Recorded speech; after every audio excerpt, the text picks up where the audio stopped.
USA Monde. Hello, my beautiful people. Welcome back to Sunday Talk episode number 14. As always, I'm gonna answer some questions some of you guys send me during the week. Um, I'm gonna start it right now. I'm not gonna waste your time. I know today's Sunday. Some of you guys gonna go to church and all that. You don't have time. You have to do some cleaning stuff like that. So let's get started. The first one gonna come. The first question is gonna come from Kwesi Mensa. Um, Here is this question. Hello, hello, me, John. Has there been a change in the income requirement? So he's asked me if there is a change in income requirement. No, I don't think there is a change in income requirement. When you petition for your relative, you have to meet the federal poverty guideline, and your income has to be 125% of that federal poverty guideline if you are a civilian, and 100% of the federal poverty guideline if you are in the military. So I don't think it changed at all. It didn't change. I didn't know. I didn't hear anything about that. If some of you guys don't hear something about it, just let us know. And from there, let's move to another question. This one's gonna come from Dukins Saint Ville. It's been 5 months. I'm still waiting for an NVC letter. What should I do? Oh well, 5 months. 5 months. Yeah. Sometimes it take like 3 months, 2, 3 months. But if you wait till 5, 6 months, I think the best thing to do is to call NVC. Okay, call NVC and ask them if there is a problem with your application. If there is something wrong with your application, then at least you know, and you're gonna expect them to send you a letter so you can correct the mistake or send them additional document. But if they say no, everything's fine, all you gotta do is just wait. There's nothing you can do there. You just have to wait till you get the letter. Okay. Um, let's move to another one here. Hi, sir. I want to ask you something about my case F2A. My case is at NVC. My document accepted before 65 days. We are waiting for my interview letter. Can you please tell me now how long more NVC take for to schedule my interview? So basically, this person has F2A case, which is the spouse of a permanent resident case. Okay, so in general, when a U.S. citizen petition for their relative, especially their spouse, it doesn't take that long as when a permanent resident petition for his or her spouse. Okay, it takes time. I think when for F2A case, sometimes it takes up to 5 years before your spouse even come to United States of America. But on the other hand, like for CR1 visa, which is spouse of American citizen, it will take like a year and a half. Sometimes it go like 2 years. It depends if NVC asks for additional document. But all you gotta do here just to wait. 65 days. I don't think is that long, but you can wait a little bit more. Because guys, the one thing you have to know, as long as you submit the right document, or the required document, all you gotta do is to wait, because you cannot control their movement. You cannot control NVC movement. You just have to wait till they send you a letter in the mail, okay, to go ahead with your application. That's all you do. Let's move to another one.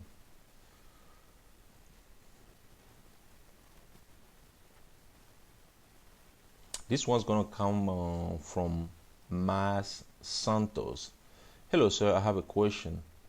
I have a pending asylum, and in the process of my application of adjustment of status, I'm confused because some attorneys say you're gonna withdraw the asylum case or you will get denied. Some others say you can keep it open. What's your knowledge about it? Thank you. In this case, the viewer or the subscriber said that he's in process of adjusting his status on basically trying to get a green card, right? But he did he had a previous asylum case, and some attorneys, immigration attorneys, are telling him to withdraw that case before he can continue with his adjustment of status case. But some people are telling them not to do that, and he kind of confused. Me personally, like I always say, all the stuff I'm saying here are no legal advice, but I think it's gonna be better for you to withdraw the asylum case. That way you can focus on one case, because when you're chasing two cases at the same time, it will delay both of them basically. So I think in this case, the asylum case was denied, or it's pending basically. So they didn't make a decision yet. So if I were you, I will withdraw that asylum case and focus on the adjustment of status case. Okay, that's what I will do personally. Let's move to another one.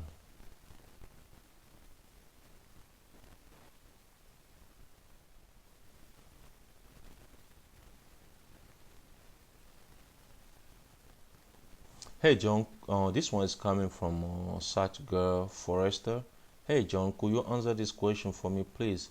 What does it mean when USCIS say your case is being adjudic- adjudicated?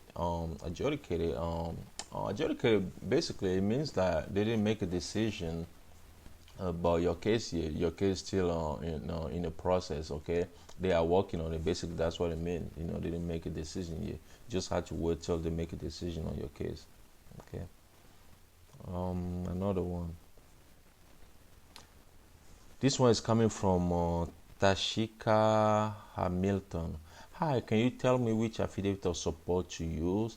I feel that I filed the I-130 petition for me, so really need your help. Thank you.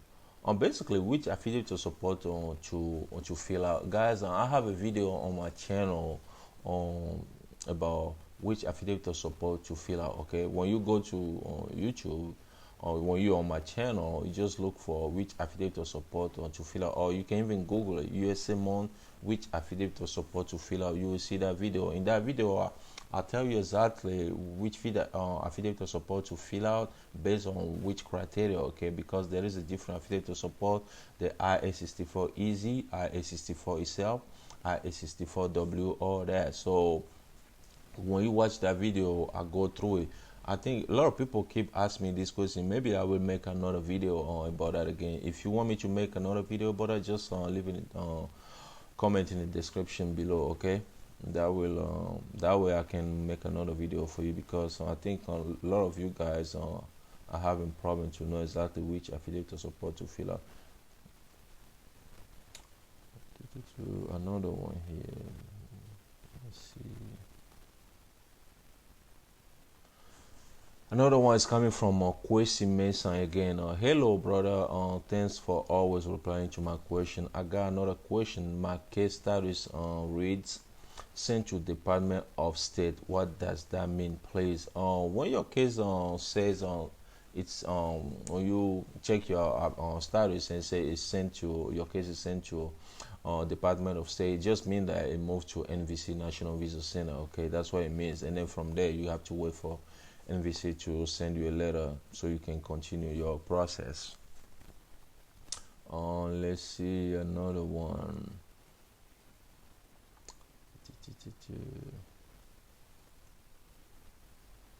This one is coming from Charles Mendoza. Hello, I'm confused with the household size. I'm the petitioner, U.S. citizen. I live alone. Asking for wife, son, and stepdaughter. I'm applying. So in household, how many should I write? Just two in each application, or the four of us at the same time? So basically, this question about household size. I made a video about this one too on my channel. You can watch it. I think I made a video like maybe two weeks ago about this one, how you calculate your household size. Okay, so one thing you have to know about household size, when you calculate it, you don't count the beneficiary twice. You don't count nobody twice, basically. So you, the petitioner, you count one person, and the beneficiary, if it's your wife, that wife or your wife is one person. If your wife will come with let's say no if your wife, if you petition somebody else on another affidavit of support, you have to count that person. Any dependent you have to count that person. Like any person you have on your income tax return, you have to add those person as a dependent. So that's how you calculate. One thing, like I said, one thing you have to know is that when you doing that, when you calculate the household size, you don't uh, um, calculate one person twice. Okay, you just put one person once. Okay, so like I say, I have a video on my channel about that. You can watch it and see exactly how to calculate that.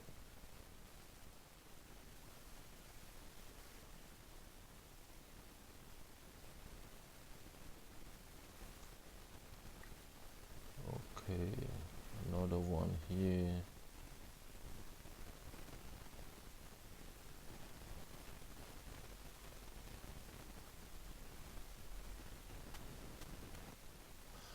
This one is coming from Soda. So, hello, sir. I'm going to apply USA visit visa, but I'm not applying for from my country. Do I have to get a form or from the U.S. embassy or get them online? For visitor visa, now you can just go online and apply for it. You don't have to go to the embassy. Okay, you just go to, let's say you live in France, or you can just type like a U.S. embassy in France, and you go to that website. You choose the visa category, you choose visitor visa category, and then you will see the form DS-160. That's the form you're gonna fill out for your visitor visa. Okay, so like I say, you don't have to go to the embassy to do that. You can do, or you fill up the form online. You can schedule your interview online, and I think for the fee, I think you can pay some of the fee online, but the interview fee you have to go to the embassy on the day of your interview to pay that. Okay. So this is gonna be the last one. Okay, I'm not gonna make this video too long for you. This one will come is coming from Aldi. Hello, how should I pay for the affidavit immigration fee? Should I pay using account number or with routing number? Yes, that's how you do it. You know, I made a video about it. You know, in order to pay your affidavit of support fee and immigrant visa fee. That's what I mean by immigration fee. You have to have a U.S. bank account and your routing number as well. Okay, so that's the main thing you have to have in order to do that. If you don't have a U.S. bank account, you cannot make the payment. But if you know somebody, maybe you don't have a bank account, but you know somebody who does, you can use that personal bank account, the routing number, to pay the fee, and then give the person cash money. Okay, so that's how you do it. Okay, guys, I'm not gonna, like I say, I'm not gonna make this video too long. I know you guys busy. You guys have stuff to do. Thanks for watching. If keep sending your question. If I say something that you don't think is the right response, or I made a mistake, or I didn't say something in the right way, just let us know. Okay, we're all here to learn. Let us know, and we're gonna learn from each other. Okay, so thanks again for watching, and I see you guys. I'll talk to you guys in the next video. Thank you. USA Monde.